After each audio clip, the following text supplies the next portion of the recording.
The clinking of crystal glasses in the five-star restaurant was a sound that usually calmed Eleanor Vance, but not today.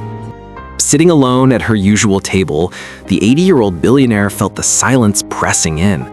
Her fortune could buy anything, except for the one thing she really wanted: peace from her own memories. A young waitress approached, her smile warm and professional. "Good evening, madam. May I take your order?" But Eleanor didn't hear a word. Her world had shrunk to a single point of light hanging against the girl's collarbone. It was a star-shaped locket, antique and unmistakably hers. Eleanor's breath caught in her throat. The walls she'd built around her heart for 40 years didn't just crack, they shattered. She froze, her hand hovering over her water glass, her eyes wide with disbelief and a flicker of impossible hope. For a moment, time stopped. The fancy restaurant, the other diners, the city lights outside, it all faded into a roaring silence. All Eleanor could see was the necklace. It wasn't just jewelry, it was a ghost, a promise, a wound that had never quite healed. A relic from a life she had tried to forget, the life that belonged to her daughter, Clara. The young waitress, whose name tag read Maya, tilted her head, her smile fading into concern. "Madam, are you all right?" she asked, her voice gently pulling Eleanor back from the edge of the past. Eleanor's lips parted, but nothing came out. She cleared her throat, the sound echoing in her own head. "The necklace," she whispered, her voice raw and trembling. Where did you get that?" Maya's hand instinctively flew to the locket, a nervous habit she'd had since she was a kid. A hint of sadness touched her face, but she kept her voice soft. "It was my mother's," she explained. "She passed away a few years ago. It's the only thing I have left of her." The words hit Eleanor like a physical blow. Her mother's. A fragile, terrifying hope started to bloom in her heart. For 40 years, she had told herself that locket was gone forever, just like her daughter. But here it was. She had to know more. The risk of shattering her own heart all over again was huge, but the possibility, no matter how small, was a pull she just couldn't resist. That locket wasn't just a gift, it was a piece of Eleanor's own heart from a time before it was broken. She remembered the day she gave it to Clara for her 18th birthday like it was yesterday. Clara, with her paint-stained fingers and fiery spirit, was the complete opposite of Eleanor's orderly world. She didn't care about stock portfolios, she cared about color, passion, and freedom. Trying to bridge the gap between them, Eleanor had the locket custom-made.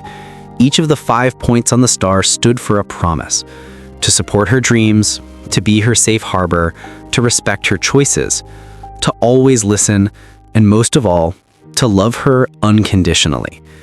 Clara had cried when Eleanor put it around her neck.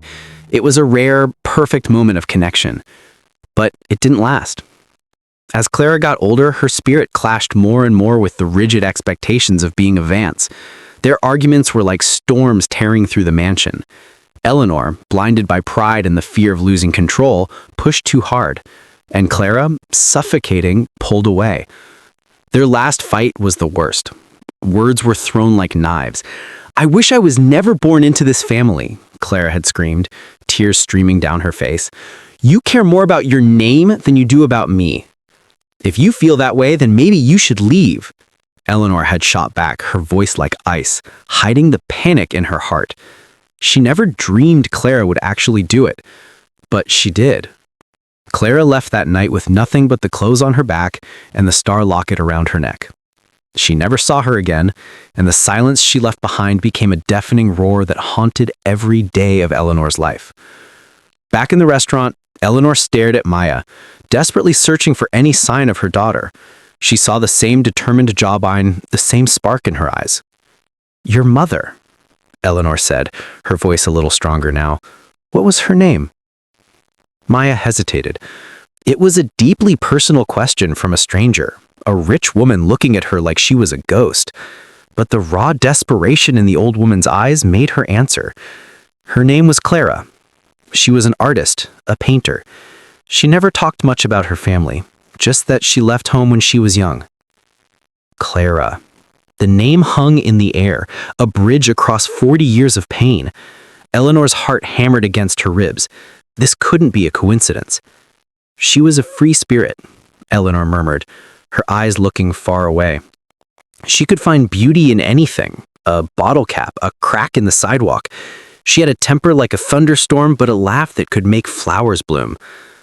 As Eleanor spoke, Maya's eyes widened.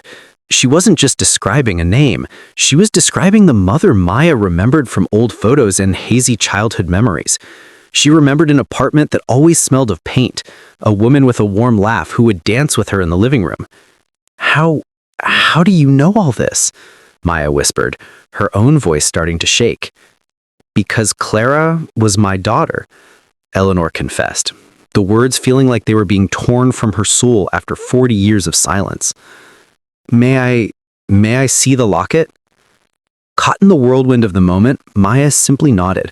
She unclasped the chain and handed the small silver star to the trembling woman.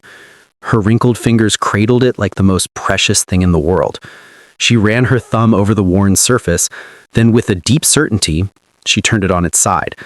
Her nail found a tiny, almost invisible seam and pressed. Click! A secret compartment sprang open, one that only she and Clara knew about. Maya gasped.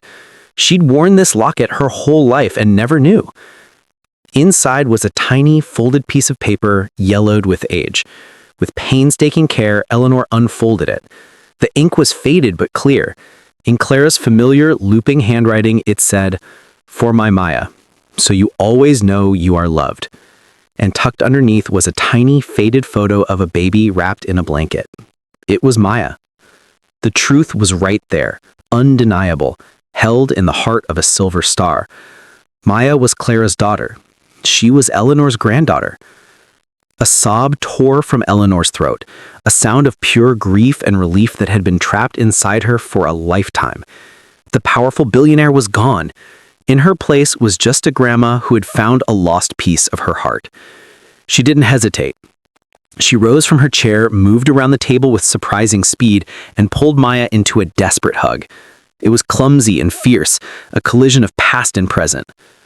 Eleanor's tears soaked the shoulder of Maya's uniform as she clung to the girl, her body shaking. She wept into her shoulder. "My granddaughter, my dear, dear child, I thought you lost me. I thought you lost you both." For a second, Maya stood frozen, her mind reeling. This elegant, powerful woman was her grandmother? The family she never knew she had just crashed into her life in the middle of her dinner shift.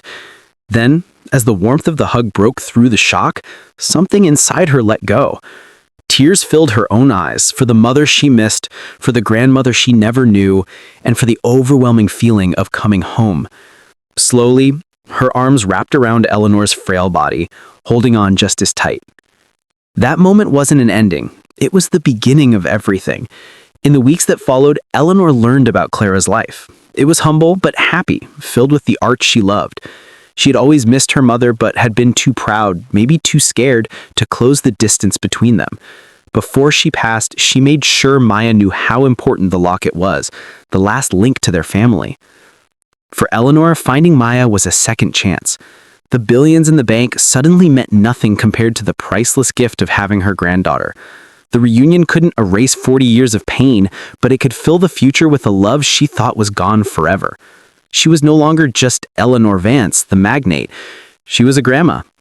And for Maya, it was the discovery of who she was. She found more than a family fortune. She found a history, a family, and the love she had craved her entire life. Their story is a powerful reminder that some bonds can't be broken by time or distance, and that it's never, ever too late for love to find its way back home. Family stories and heirlooms connect us to our past in incredible ways. What's a story or an object that holds a special meaning in your family? Share it in the comments below. And for more stories that will move your heart, don't forget to subscribe.